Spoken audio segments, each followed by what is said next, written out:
সাদর অভ্যর্থনা জানিয়েছেন, তার উত্তরে কিছু বলতে উঠে আমার হৃদয় অনির্বচনীয় আনন্দে পূর্ণ হয়ে উঠেছে। পৃথিবীর সবচেয়ে প্রাচীন সন্ন্যাসী সংঘের পক্ষ থেকে আমি আপনাদের ধন্যবাদ জানাচ্ছি, আর ধন্যবাদ জানাচ্ছি সকল জাতি ও সম্প্রদায়ের কোটি কোটি হিন্দু নরনারীর পক্ষ থেকে। এই সভামঞ্চের কয়েকজন বক্তা প্রাচ্য দেশের প্রতিনিধিদের সম্বন্ধে বলেছেন যে দূর দেশ আগত এইসব ব্যক্তিও বিভিন্ন দেশে সহিষ্ণুতার ভাব প্রচারের গৌরব দাবি করতে পারেন। আমার ধন্যবাদ তাদের প্রতিও। আমি সেই ধর্মের অন্তর্ভুক্ত বলে গৌরব বোধ করি যে ধর্ম জগৎকে শিখিয়েছে পরমত সহিষ্ণুতা ও সার্বজনীন গ্রহিষ্ণুতার আদর্শ। আমরা শুধু সব ধর্মকে সহ্যই করি না, সব ধর্মকেই আমরা সত্য বলে বিশ্বাস করি। যে ধর্মের পবিত্র সংস্কৃত ভাষায় ইংরেজি এক্সক্লুশন শব্দটির অনুবাদ করা যায় না, আমি সেই ধর্মের অন্তর্ভুক্ত বলে গর্ব অনুভব করি। আমি সেই জাতির অন্তর্ভুক্ত বলে গর্ববোধ করি যে জাতি পৃথিবীর সব জাতির নিপীড়িত ও শরণার্থী মানুষকে চিরকাল আশ্রয় দিয়ে এসেছে। আমি একথা বলতে গর্ব অনুভব করছি যে আমরা ইহুদিদের খাঁটি বংশধরদের অবশিষ্ট অংশকে সাদরে বুকে করে রেখেছি।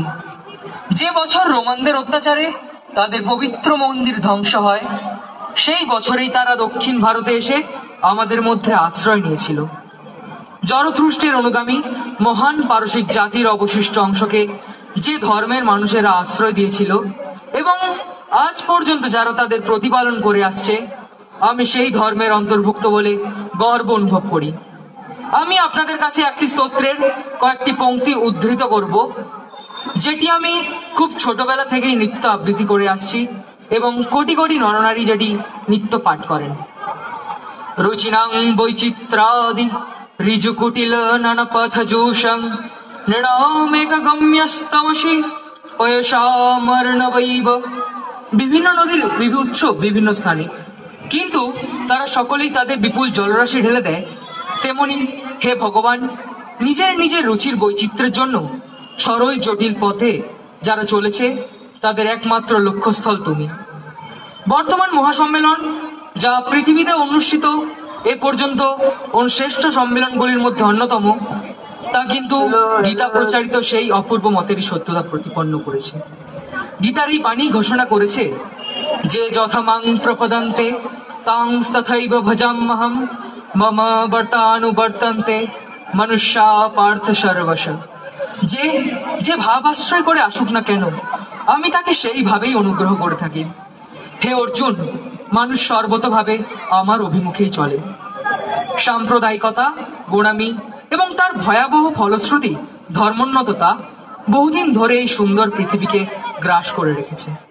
জগৎকে তারা হিংসায় পরিপূর্ণ করেছে, মানুষের রক্তে পৃথিবীকে বারবার সিক্ত করেছে এবং জাতির পর জাতি এর ফলে হতাশায় নিমগ্ন হয়েছে। এই সমস্ত ভয়ঙ্কর পিশাচ যদি না থাকতো, তাহলে মানব সমাজ এখনকার থেকে অনেক অনেক বেশি উন্নত হতো। কিন্তু তাদের অন্তিম সময় উপস্থিত, এবং আমি আন্তরিকভাবে আশা করি যে এই সম্মেলনের সম্মানে আজ সকালে যে ঘণ্টার ধ্বনি হলো, তা যেন ধর্মোন্নততা, তরবারি অথবা লেখনির সাহায্যে অনুষ্ঠিত সর্বপ্রকার অত্যাচারের মৃত্যু ঘণ্টা হয়।